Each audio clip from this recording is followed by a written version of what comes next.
Welcome to another Mixed Media Tuesday with a different project today. I will be using this embroidery hoop. I will do lots of mixed media techniques to alter it and create a Christmas decorative piece. This is a very simple project, anyone can do it, and I will walk you through and try to find whatever you have to create something similar. I hope you will get inspired. Now my hoop is about 8 inches, that's 20 centimeters, and I'm starting by just applying a little bit of primer. I want it to be kind of a whitewash. I'm not applying too much and completely cover the wood, but that's the style that I want. It is definitely very neutral in color, so if you want you can leave it as it is or just use any other color that will match the paper that you are going with. Now for the background I'm going to use pattern paper. I will be using Season of Joy, and you can use either background papers that are solid or even ones that do have some design on top. Just place the hook on top of your pattern papers and decide what looks best for you. Grab whatever pattern paper you have and it is time to just use it. Find the best one that you have at home. Now, as I said before, I am going to show you step by step the process and try to recreate what I do with products that you already have. I'm sure you all have some Christmas backgrounds. So I'm going to place the wreath on my pattern paper, and this is a 12 by 12 one.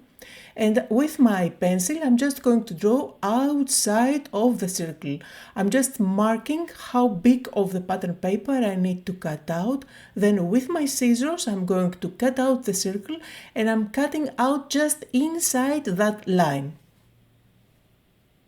Don't worry too much about making this cut perfect. After all, it's going to be covered by the hoop. So now I do have a background for my hoop, and this is going to look like so when I'm done with some mixed media steps that I want to do on my background. You can definitely leave it as it is. If you want to make it more your own, you can just add a couple of touches. One of my go-to favorite steps is to add a little bit of white. I'm using white acrylic paint. You can use the primer, you can use gesso. This is a very stiff brush and it is completely dry. So this is dry brushing. Now since I do have that white acrylic paint left on my glass mat, I dilute that with water and I'm going to add some splatters. Now, depending on the decorations that you have on your house, you can definitely use similar colors for the background. My Christmas tree this year has white and silver ornaments, so that's why I chose to go with more pale colors, but you can definitely go with reds, with golds, whatever matches your own personal style.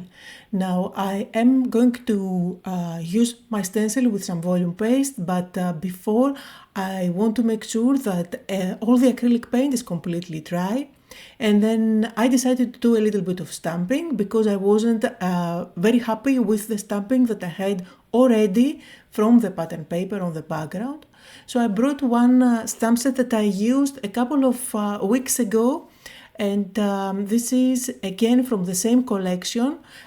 These all the products that I'm using are by Arden and they are designed by Katie Patriot, which I absolutely love this collection, so I keep on using it again and again.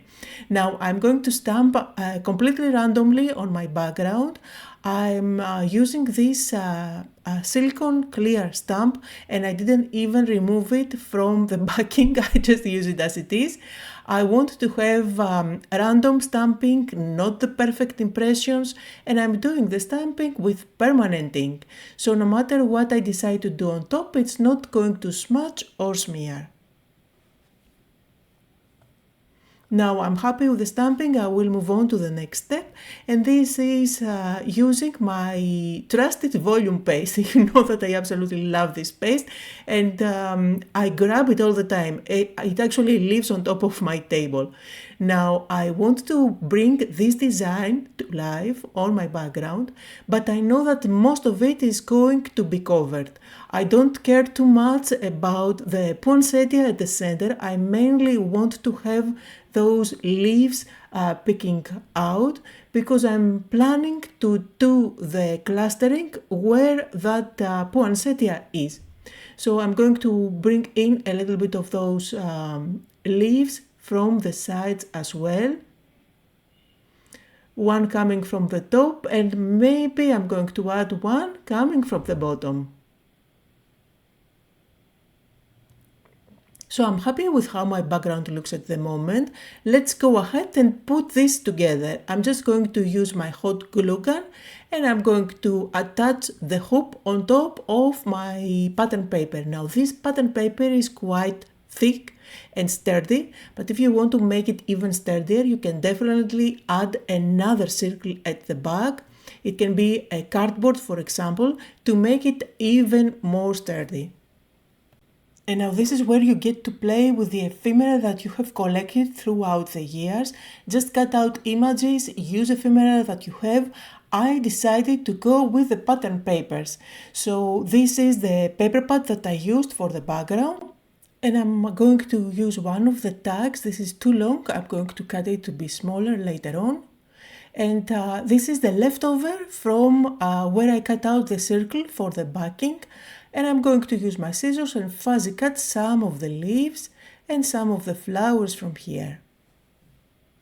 Now notice that I'm not being too picky about this design. No one knows exactly how that leaf that poinsettia looked when it was on the paper. Just go ahead, use your scissors and be feel free to do mistakes while cutting. It's all going to look just fine at the end. Now this is where I'm going to make this tag a little bit smaller because it was too long for my design. I'm going to add a hole at the top, and I'm also going to bring in a golden eyelet so that I can set it there and add a touch of gold. I am also going to recreate these steps later on because I'm going to bring in one more of these tags from the pattern paper. But for now, I'm just trying to decide how this is going to look. I'm auditioning things that I have on my basket of Christmas thingies. And here are some decorative pieces for Christmas. These are the ones that you can get on Amazon. You can get, I actually got them from my dollar store. And there are different ones that you can find in all kinds of colors. Depending on your decoration, you can go with holly berries, you can go with poinsettias. Just go ahead and have fun. I'm going to stick them down by using my hot glue gun.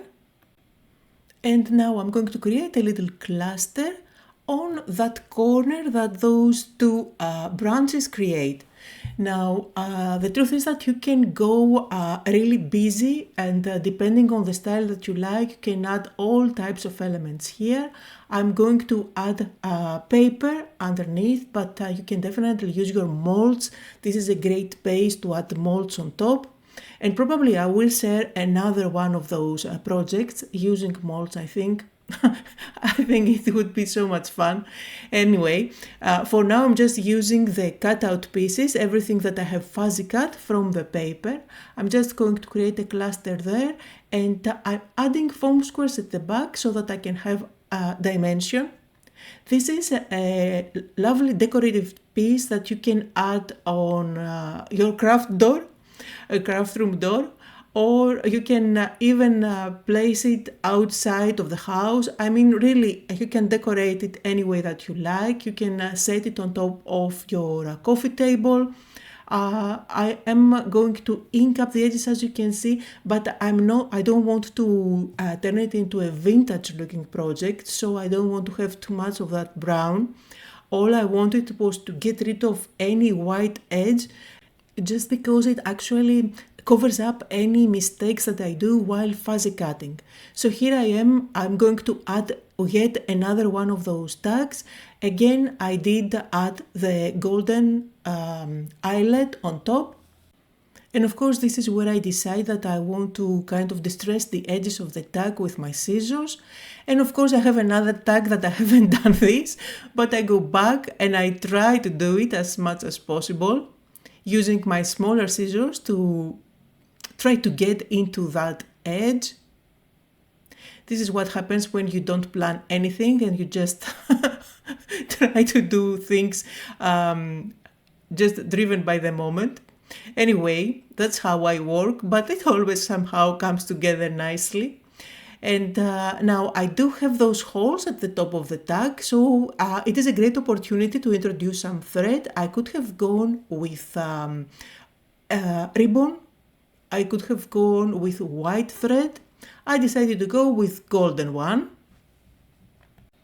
So I'm just going to leave them hanging there, and I will do the same thing for the other tag as well.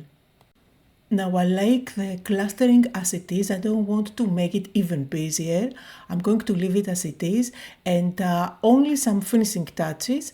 So I need to add a sentiment. I'm going with Happy Holidays, which I'm going to die cut. This is again from the same collection, and I did cut it out from golden cardstock, really shiny one. It looks gorgeous. You can go with even bigger if you like, but I think it matches perfectly the design, and it coordinates with the eyelets and the thread. And then to finish it off, I'm also going to add some golden bells that I have. And for the sentiment, I couldn't decide exactly where I want that to be, so it is not stuck down yet. I am going to move it around, try to decide what looks best, and then stick it down.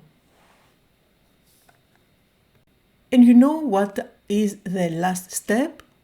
Just some splattering with white calligraphy ink. I was super happy with this project. I absolutely adore it. I took some photos and it actually decorates my craft room door as we speak. So thank you all so much for joining me today. I hope that you had fun, that you got inspired, and links to everything I use can be found down below in the description. See you all next time.